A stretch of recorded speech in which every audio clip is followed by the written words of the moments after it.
मंदिरात गाभाऱ्याबाहेर दिसणारं कासव हे फक्त शिल्प नाही ज्याला वाकून आपण नमस्कार करतो, तर ते भक्तांसाठी मूक मार्गदर्शक आहे. मंदिरात गाभाऱ्याबाहेर असलेलं कासव ऊर्जा संतुलनाचं प्रतीक मानलं जातं.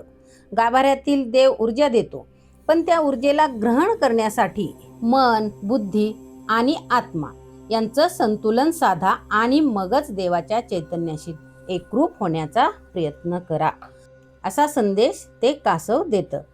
देवाच्या गाभाऱ्यात जाताना बाह्य जगातील काम, क्रोध, लोभ, मोह, मद, मत्सर हे विकार बाहेरच सोडून आपल्या सर्व इंद्रियांना अंतर्मुख करून देवाच्या चरणी जावं, असा कासवाचा स्पष्ट संदेश आहे.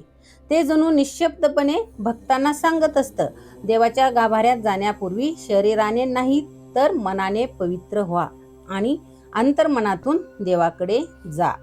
स्वतःमध्ये डोकवा, मन स्थिर शांत करा आणि मगच परमेश्वराचा अनुभव घ्या.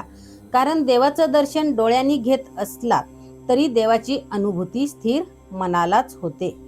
भक्तानेही देवदर्शन करताना आपलं मन, विचार आणि भावना फक्त देवाकडे केंद्रित कराव्यात. देवाची कृपा मिळवायची घाई न करता शांतपणे, सातत्याने, श्रद्धेने पुढे चालत राहा आणि योग्य वेळेची प्रतीक्षा करा.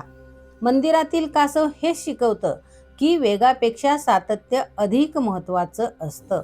मंदिरातील कासव हे केवळ दगडातून घडवलेलं शिल्प नाही, तर ते भक्ताला जीवनाचा एक गहन आध्यात्मिक संदेश देणारं प्रतीक आहे.